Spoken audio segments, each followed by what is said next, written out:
Newsflash, Democrats. America is a republic, not a democracy. Fact check. True.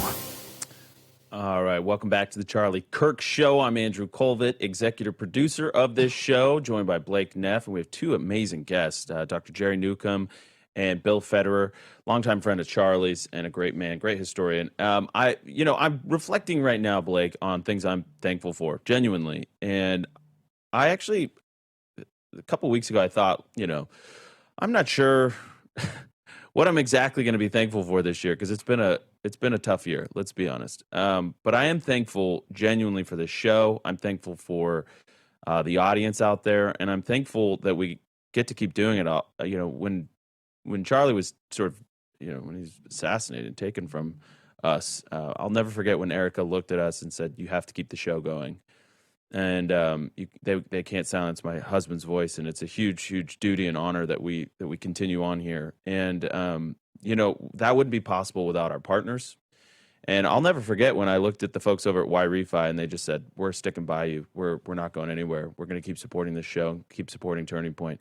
And so that's the kind of people they are, genuinely, and I am grateful for them, and I'm grateful that they help us keep doing what we do here. So if you find yourself in a situation where you could use them, they help you with private student loan debt that's distressed or defaulted.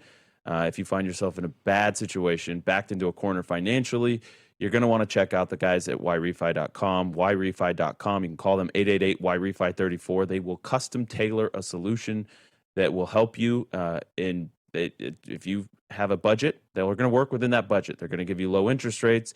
They'll even let you skip a payment every 6 months up to 12 times. So that's the kind of people that Refy are. And it's not some, nameless, faceless call center. You're going to talk to Americans. They're going to work with you and find out how they can help you. So God bless them, Lane and the team, David on the team. So great people over at Refy. We're going to continue on honoring one of Charlie's favorite holidays, and that's Thanksgiving. We have a lot to be grateful for in spite of everything this year. And let's remember to thank God in this moment. We'll be right back with National Radio in 2 seconds.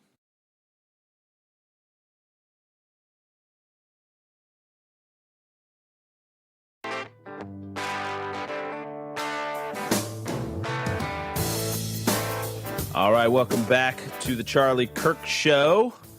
We're joined by Dr. Jerry Newcombe and Bill Federer.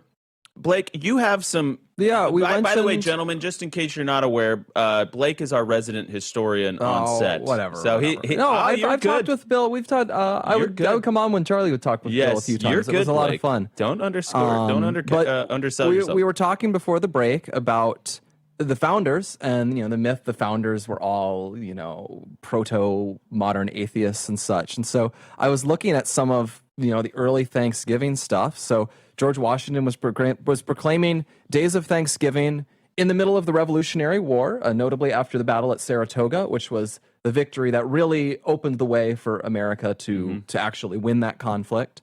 And then we had proclamations of Thanksgiving by the Continental Congress or the Confederation Congress during that fun period where we didn't have the Constitution yet. And then this one really stood out to me as remarkable. Basically, the day after the House of Representatives voted to advance the First Amendment, the Freedom of Religion Amendment, the one that people used to argue there's a wall of separation between church and state in our government. They declared us a non-religious country. The day after they do this, Congressman Elias Boudinot, I have no idea how they're going to pronounce that, from New Jersey, he had the House and Senate jointly call for President Washington to declare a day of Thanksgiving for, quote, the many signal favors of Almighty God in his favor for our country. Yeah, Bill, this is a debate that goes back and forth, and Charlie, I think, had the ultimate slapdown video. I think we're just going to have to play it when we get it. Bill, was America a Christian nation? Or do we have Christian roots, or are we just a bunch of deists, that believe in a distant God? What is the truth? Yeah, well, Europe was Catholic, and then the Reformation started, and then you had one denomination per country. So Northern Germany and Sweden were Lutheran. Switzerland was Calvinist. Scotland was Presbyterian. Holland was Dutch Reformed. Italy, Spain, France, Austria, Poland, state Catholic. And if you did not believe the way your king did, you were persecuted and you fled. And a lot of those people that fled spilled over and founded colonies in America. So I read through every charter of every colony. Every colony was started by a different Christian denomination. Virginia was Anglican. You had to take the oath of supremacy, acknowledging the king as the head of the Anglican Church. Massachusetts was Puritan. Rhode Island was founded by Baptist. New York was founded by Dutch Reform. Delaware and New Jersey were originally Swedish Lutheran and then taken over by the Dutch and then taken over by the British. Connecticut and New Hampshire were Congregationalist Christian colonies, and Pennsylvania Quaker. And did I mention Maryland was founded by Catholics, Lord Baltimore? But the idea in America was they didn't get along. They tar and feather each other's. But then they all had to work together against the King of England. After the Revolution, their attitude changed to, we may not always agree on religion, but you are willing to fight and die for my freedom. I need to let you practice your faith. And so religion began to expand, but on a state-by-state basis. So in 1776, 98% of the country was Protestant, 3 million people, only 1% Catholic, like 30,000 Catholics in a country of 3 million. They were only allowed in Maryland, Pennsylvania, and New York. And then 0.1% Jewish, only 7 synagogues in the whole country. And then I read through every state constitution. And so 9 of the original 13, you had to be a Protestant. 3, you had to be a plain Christian. And then there's an Irish potato famine. Millions of Irish Catholics come to America, and they go from 1% to 20% in a decade. And then states began to expand from requiring you to be Protestant to just Christian. Then there's a persecution of Jews in Bavaria. They come across and go from 0.1% to 1%. In 1851, Maryland changed its state constitution to say you could hold office if you were a Christian or a Jew. And then after the Civil War, many states rewrote their constitutions to say all you had to do was believe in God.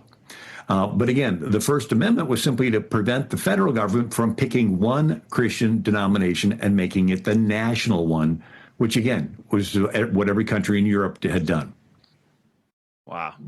That's thorough.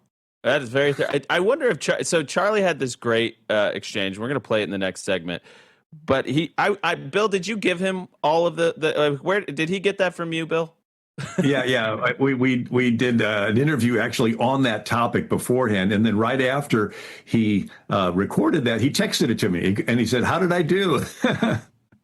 Well, I think he did well because that clip was seen by tens of millions of people. It really was an absolute masterclass. Dr. Jerry Newcombe, you when we play it for you, we'll get your review on how Charlie did. But it's one of those clips that keeps coming back around again and again and again, especially after we lost Charlie, because I think it just was the exact type of moral clarity that the world so desperately needs. And Charlie had a way of being patient but forceful and firm and morally clear, and I think it was a really powerful moment. So we're going to play that. We can open the next segment with it, and Dr. Jerry Newcombe will get your grade A through F. You're going to have to grade Charlie's take there. We'll be right back. More with Dr. Jerry Newcombe and Bill Federer when we get back.